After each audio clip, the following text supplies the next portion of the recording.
This is the most broken RPO offense in Madden 26, and it destroys the online meta. So in this video, I'll be breaking down exactly how I use this offense in a high-level competitive game. This match specifically had over $5,000 staked on it on 1v1me.com. More on them later.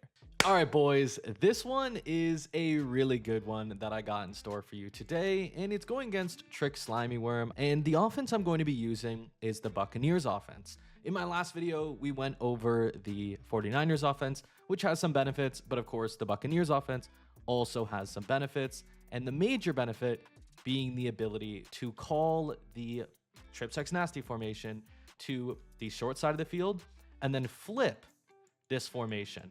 Now, we call it the Flip X Nasty. We've talked about it a lot on the second channel, but the real benefit of using it in the Buccaneers playbook is you can audible to Trio Y Flex, you can audible to Trips tight end, you can audible to Bunch tight end, and of course, you can also flip the formation. So you have a lot at your disposal when you're using this Buccaneers offense. Now, this video will be going over primarily how you can use it for RPOs and also the pass game. And that's why this offense truly is one of the most broken, loaded offenses in the game. And you can see on our first play, we're going for a staple, which is the bomb. Now we stem this slot fade up 4.5 times. To stem in Madden 26, a slot fade in particular, you need to smart route the slot fade first. It's really important, and then you could stem from there. So it goes about 20 yards. You put a streak, and then you put an out route, stem the out route 2.5 notches. Final route combo looks something like this. This is stemmed up 2 times with the D-pad, and then 1 time with the left stick. And you can see it goes up about 20 yards, and then this goes about a little further than that. So it's about 15 yards. This is about a little under, or about 20, I'd say. Right, and you could see what you're gonna notice is this is just a very effective combo. If the bomb is not open, we look to the return. We see that he switches the bomb, so we end up having to throw it away, right? It's got a good timing. You have to be very aware of when they're switching and throw that return. Right there, I didn't throw the return, and you can see the result was an incompletion. Now, right here, we're going to use a staple combo that we have used a lot in Trips X Nasty, which is high-low cross. Now you have the crab route, which is one of the best routes in the game. People use it almost every time if they're in Bunch X Nasty. You got this nice short crosser on the tight end, a streak on R1, and then a comeback on the outside receiver. Your main read on this play is a quick look to the middle. So this is your first read for the tight end crosser. And then your second read is this area of the field where you're going to read this corner and this corner to see if you're going to throw the crab route or if you're going to throw the comeback. And then your final read will be this return route coming across the field. So take a look. Let's see the result of this play. What you're going to notice is we untarget someone just in case he does end up sending a blitz. Sometimes when people run double A gap, if you do not untarget one of their inside linebackers, one of the DNs just runs in free. It just happens. It's just the way that double A gap works, and it's part of the reason why I run it so much. But you can see he actually mabled this side of the field. Very smart adjustment. He has a hard flat here and a curl flat or a cloud. You could see he has 2 flats. So 1, 2, and it took away those reads right there. We weren't able to throw X in the really right at the beginning. R1 is breaking open. I probably am not looking at it at this point. So I actually playmaker the return. This is another thing you can do if you're all the way over here. Obviously I can't throw the return right here because it would gain like no yards. We get the ability to playmaker him. To playmaker, you press L2 and then flick the right stick in the direction that you want the player to go, the player that is closest to your quarterback or closest to the line of scrimmage. In this case, that's this return. We playmaker him, and we get an absolutely monster gain up the field. Now, we're trying to speed boost because Tank Dell does have 92 COD. That's something that you have to be aware of. You want to know the team you're using, whether it be MUT, whether it be CFM, who can speed boost and who cannot. Now, in MUT right now, pretty much everyone can speed boost, but in regs, you have to be aware. Tank Dell can speed boost. You're going to see I'm going to try to speed boost here, but we don't end up pulling it off, and we do end up getting tackled. Before we jump back into the game, let me tell you about the resource top players are using to stay way ahead of the curve in Madden 26. That resource is victoryformation.gg, currently home to 13 complete game plans and 100 plus elite tips. Not to mention that our members are consistently dominating online, crushing their league competition, and some members are winning hundreds of dollars in tournaments. So not only do you get access to everything I use, but also schemes and tips from other pros and content creators. So if you're ready to join the winning team and get access to everything, you can get your first month for only $11.95 using code SWOLO. Now, this is the first time you're going to see me go to this. This is Trips X Nasty from the short side, right? And we are audibling to trio Y flex, which immediately turns it into a wide side trips formation. And the play we're audibling to is the RPO alert bubble in the trio Y flex. Now, why does this work? Well, one thing that you may or may not know, this is something that very few people are aware of, right? Unless you're really in tune with the competitive scene. Dollar is really good RPO defense. If someone pass commits in dollar, so dime 3-2, you know, those looping blitzes, SS zone blitz, cover 4 quarters. If someone pass commits out of dollar, what ends up happening is all of their players just insta shed the RPO. But if they're not in dollar, pretty much any other formation in the game, they will never shed. So this slot corner is almost always going to be in a flat, and he is their only chance at playing this RPO. And if he does not shed, we pretty much have a monster gain, and in many cases, we can speed boost for a touchdown. So what you're going to see is we're going to go and run this RPO. He has a curl flat there. As you can see, he gets blocked. He has no chance. We're going to speed boost again, and we get a touchdown, right?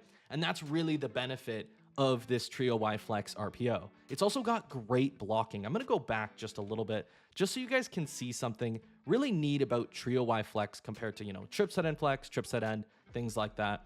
And the one detail that makes it, I think, better than most of those other RPOs, and that's the fact that the point man, or the middle slot, if you want to call him that, is elevated above the bubble. So you can see the middle slot is on the line and the bubble is off the line, right? So you can see right here, on the line, off the line. This just makes sure that he will always block this slot corner. Now, sometimes he may get shedded, but other times he obviously won't get shedded, and you can get some really, really good gains. And you can see in this case, once again, we got a touchdown out of it. Now, we didn't end up getting the ball back until the third quarter in this game, and we're actually coming out in wide side. We probably should still come out short side just to make our opponent have to really change his adjustments, especially when they're in a nickel set where they actually have to flip this slot corner. If they do not flip this slot corner, they're very much misaligned. One detail that you want to pay attention to, especially if you're in trips X nasty, bunch X nasty, really any 3x1 formation, is the slot corner here. Now, whenever the slot corner presses, it pretty much means that they are in zone coverage. Now, that's not because they did anything in particular. It doesn't mean they made an adjustment to press because they wanted to. But when you audible to like cover 3 sky, which is a very common play in a bunch of different formations, and when you audible to other formations or other plays in dollar like it, a lot of cover 3 sets, even if you set your shell to a cover 2, so you can actually see he has 2 high safeties. He's in a cover 2 shell, right? So this looks like a deep half. This looks like a deep half. It's a cover 2 shell. The safeties, or the outside corners, my apologies, are 5 yards off the line. It's a cover 2. But if he audibles or flips or calls a cover 3 sky and makes an adjustment, this player comes down. And this tells you, the offensive player, they're in zone. It's more of a hidden tell. Not many people are aware of it, but it is very important to, know.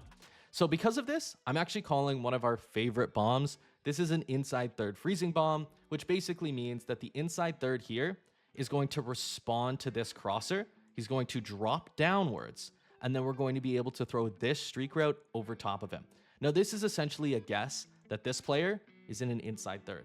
If this player is not in an inside third, this play is not as effective because sometimes this inside third won't freeze, but that's completely okay because we have a drag route as a check down, we have a return, and we also have the crab route crossing the field. So you have lots of different options. This is one of the best bomb plays simply because you have those options. You could see we didn't have the bomb, but we threw the return and we got ourselves 10, 15 yards. We actually got about 11 yards, not 10, 15. So right here, we're coming out in short side trips X nasty. We are flipping, but you could see we're actually just flipping to normal trips X nasty, and this is another bomb. The way I play in general, whether it be RPO focused, whether it be bomb focused, I will always have a chance or a play where I know if they're in a certain defense, it'll be a one-play score. So my first read on many of my plays, especially the bomb plays where there's a streak on R1, is looking at this safety. This safety tells me almost everything I need to know. If this safety goes out, there's a cover 2, I'm not gonna be able to bomb. If this safety goes here, in this particular play, he's in an inside quarter, not gonna be open. But if the safety goes inside, then I know, number one, it is a cover 3 and we're gonna have it. And if the safety goes up and then drops a little bit, he's in a cover 4 quarters kind of hybrid match where they call a cover 4 quarters play and they shade underneath, but some of the match responsibilities actually end up staying, right? Which means he could drop. So this is a bomb play, but it's still a very good play to run because you have, of course, this return route, this wheel route, and this comeback if it's not open, and sometimes even the post is open. So you can see that's what we're going for here. He's not really showing heat because he's not fully committing to the side. He ends up switching the bomb. He's on top of R1. I noticed this. We should be throwing the return. Instead, we are throwing it away because the pressure did get to us. Now, one thing that you have to be able to do in this offense that I still, this is a mechanical thing, I still haven't mastered, is as soon as you see the switch or as soon as you see the bombs taken away, you have to throw your next read, right? There were multiple occasions already in this video, 2 times in this actual specific case, where I could have hit the return and got 5-10 yards, but instead I missed the window, the pressure got to me, and I had to throw it away. So although the combos are solid, and I still have open receivers, you have to be ready to look away from the bomb down to your check down. It's super important. So right here, we're going for a bomb, but we're actually doing it from the short side. This is a really, really cool play, and you guys remember, I called this earlier. This is so effective because if the bomb isn't open, which is we're assuming this player is in an inside third, or this player ideally is in an inside third. The majority of the time, they're gonna run the cover 3 to the wide side of the field just because it's safer. So what we're looking for here is this deep half to go out and this player to go in. And as soon as he goes in, we know that the crosser here, so this crosser on the tight end, is going to cause this inside third to drop. So when you see the inside third drop, that's when you could throw this streak for a 1-play score.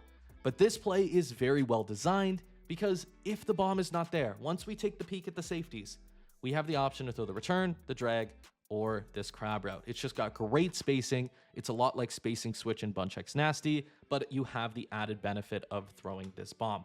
So let's see what happens here. Right here, he switches to the drag, and then he's going to come down and go and play. I'm showing it with my hands, I show it with a marker. He's going to come down and play R1. This should leave triangle open for an easy read. He's got a cover 4 over here and a cover 2 over here. You can see this is a flat, right?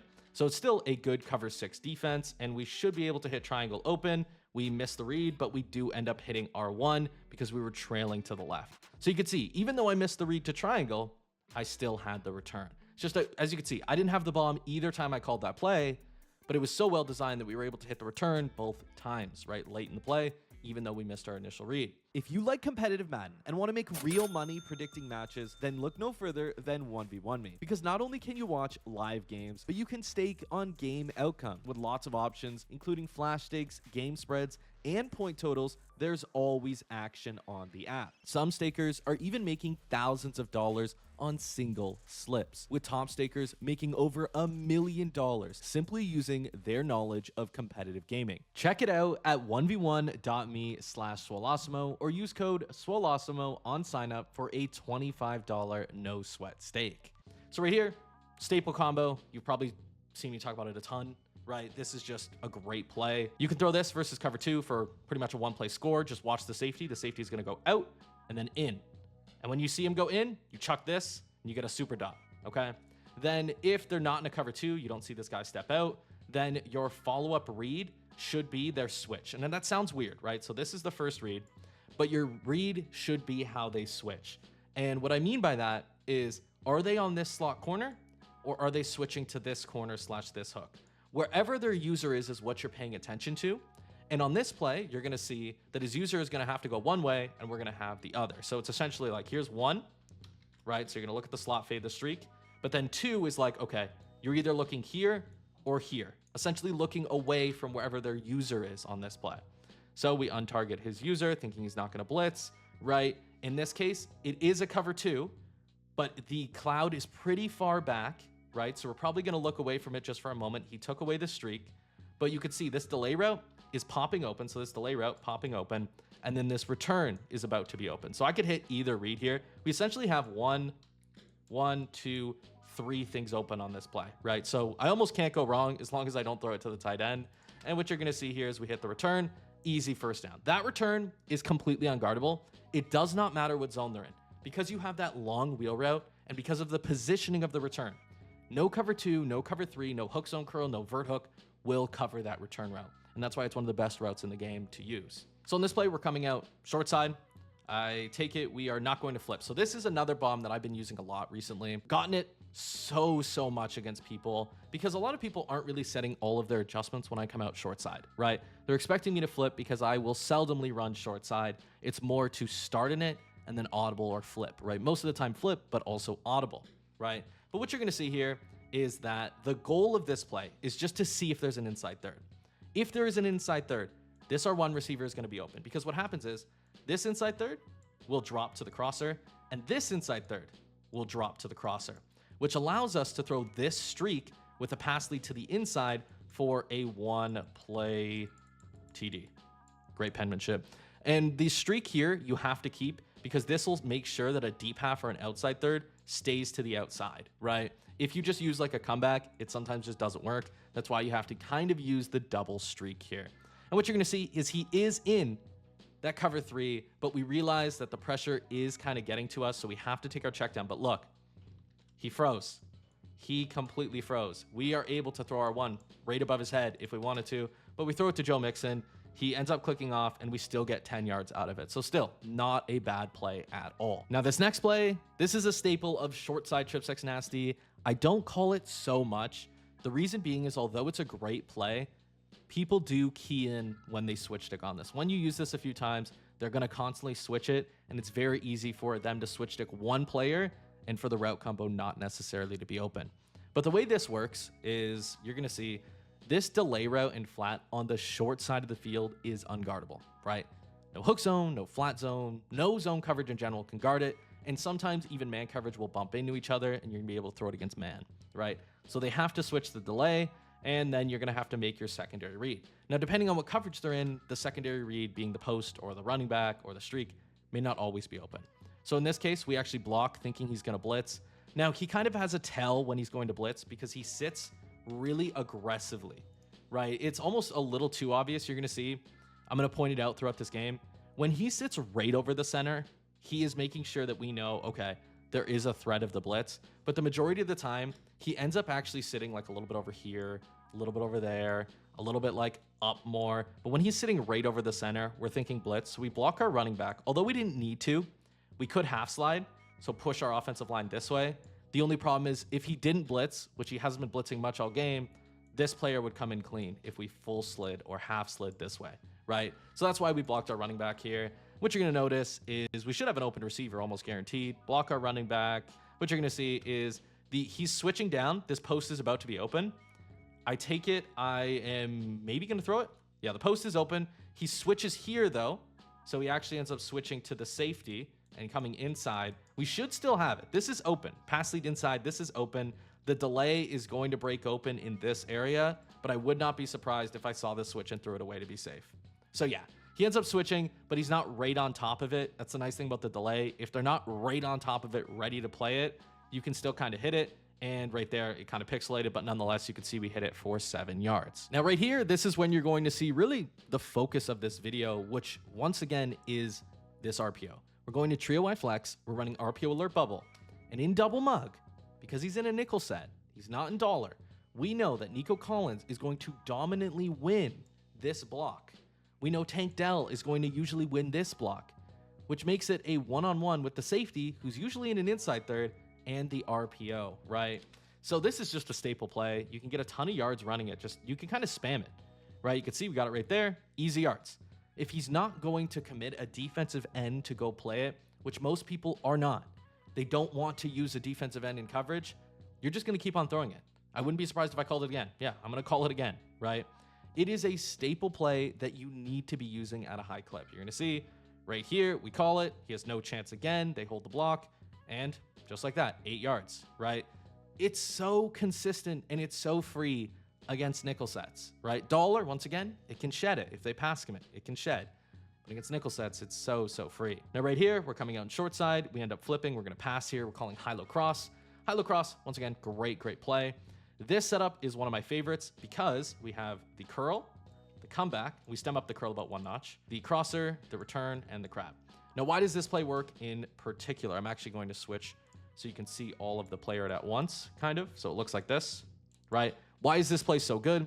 Well, the reason I love this play is because even if they Mabel, and we saw him Mabel early in the game, which basically means he has a deep flat and a short flat, he also needs to kind of Mabel his hook zones, right? Because we have this return that's going to hit about here, and we also have the curl, right? So we have all of these players kind of going to the one side of the field outside of the tight end crosser, which makes it so we're either going to have the comeback, the running back, or the curl, or the return, right? We have all these players going to one spot, and depending on how he switches, we pretty much have a guaranteed open read. This is really one of my money plays here. You're going to see we actually put an out route here. Out route, same effect.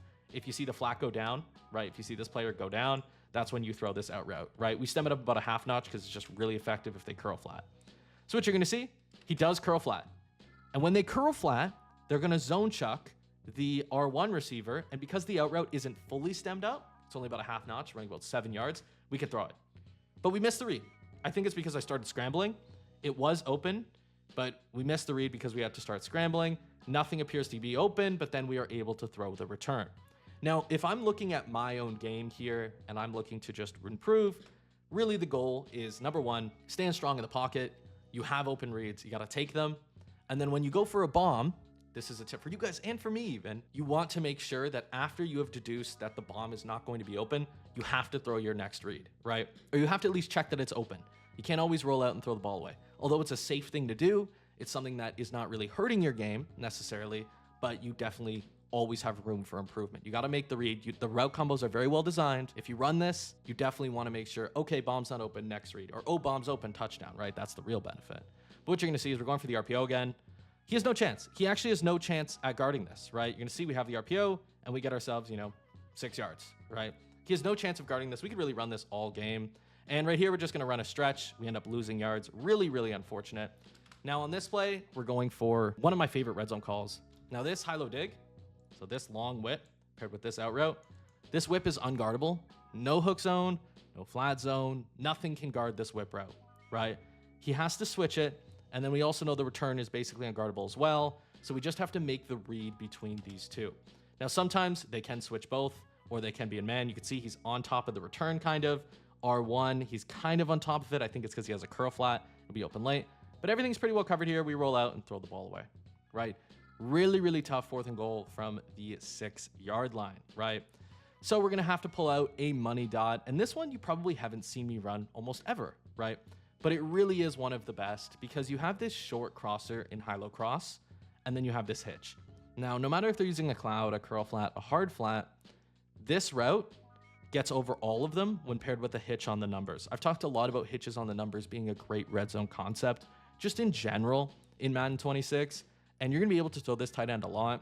But if you notice that the tight end's not going to get open, this return in Trips X Nasty paired with a flat is always open. It doesn't matter what hook zone they're in. Once again, it's always open versus zone, right? So man coverage can guard it, but against zone, it's always open. You're going to see right here, the tight end is open, and the return was open initially, but he does kind of commit to the return. The tight end, you could see breaking open. We throw the tight end and get ourselves a beautiful score, right? Which, of course, is awesome. Now, I also have been kind of going for 2 a lot lately because I have more of a money dot, I like to call it. Simply a dot that makes sure that no matter if they have hard flats or clouds, you can always throw either the route on the left or the route on the right. And lots of people in the Victory Formation GG Discord have been asking about this, so I hope you guys are seeing this, but I'll tell you about it later. This play is amazing. The reason being is because hopefully I show it. I'm trying to show it. There we are. This is a corner route, stemmed down 1 notch with the D-pad, just 1 notch. This is a running back streak. This is just the stock post and slot fade each wheel. This is a stem down curl, and then this is a comeback. The stem down curl ensures that the comeback is always open versus pretty much any zone defense in the game. And then this running back streak ensures that if this is a hard flat, right? I don't know why I struggled through that. If this is a hard flat, what you're going to see is the running back streak is going to pull the hard flat inside, allowing us to throw this corner. So you're going to see, boom, corner's open. We hit it, possession catch it. We get the right animation, and we get our 2 points, getting us up 14-7. Now, you're probably like, okay, so well, are we going to see more offense? And the answer is no, because he really, really wanted to clock us. He got a little lucky on this drive, but he ended up taking pretty much the whole 4th quarter. You can see I'm just spamming my keyboard button, right on the keyboard, I guess. You're going to see just barely struggling downfield. This is him kind of trying to clock and also struggling downfield. But what you're going to see is once he got into the 2nd and goal from the 1-yard line, we ended up stopping him. So the first one, you're actually going to see, I think he's just going to run the ball down the middle. We dive, tackle him, 3rd and goal from the 2 with 20 seconds, right? He has 2 timeouts, so he's going to run these 2 plays. And what you're going to see is he goes from bunch tight end weak, he's in the Saints offense, we're just calling man coverage because we're trying to send heat here. But he audibles to gun Y off trips. Now, I know this is an offensive video, but this is important for you guys to notice in all of your games. If the Y off trips like this is compressed, it's probably Y off trips nasty, right? Because this guy's a slot. So Y off trips nasty, whether it's compressed or not compressed, it's the same. But if someone audibles to Y off trips nasty, especially in the red zone, they are running the RPO read Y flat. RPO read Y flat. It's a great play, but if they audible to it, that's the key detail. If they audible to it, you don't need to stress. Just put a hard flat on your slot corner and he will go unblocked. Y off trips nasty is so good. The RPO read Y flat is so good when you're coming out in the formation. But if you do not come out in the formation, what ends up happening is the blocking changes. The blocking messes up completely, and it's just a different sort of alignment, not rather alignment, but different responsibilities for the receivers. So this player, once again, goes unblocked, right? So because he didn't come out in this, we're just going to put a hard flat on. We don't have to stress. We're sending heat in case he runs, and you're going to see he goes unblocked, completely unblocked, and we stop it. Now, we would have liked to pick, of course, but we do end up stopping it. And then on 4th and goal, we are running a very basic cover 2. He's in trip, slide, and flex, looking for the return, the drag, and the post. This is a staple combo, out route, return, slant, post, right? And we initially cover the slant, and then we go back to the post. He throws it into triple coverage, and we end up winning the game like that. So we end up kneeing. You can see we're actually going to QB sneak and then knee, and we end up beating our boy Trick Slimy Worm in this one, really on the back of spamming the RPO, because it really is so effective, and he had to respect it the entire game. And the other benefit is it kind of looks like Trip 6 Nasty as well. So he had to figure out, 1, am I in Trip 6 Nasty? 2, oh no, he's running an RPO. And then we just ended up hitting him with it over and over again. Of course, on the back of Trip 6 Nasty being an elite passing offense and the Bucs offense in general being elite for audibling around. So that's my broken RPO offense, utilizing the Bucs FlipX Nasty, which we have on victoryformation.gg if you want to check that out. And if you're looking for another fantastic breakdown going over Trip 6 Nasty, just click the video right here. My audio kind of cut out there, but you click the video right here. It's a fantastic video going over how you can run the 49ers Trip 6 Nasty, going over even more combos than the ones you've seen in the video today.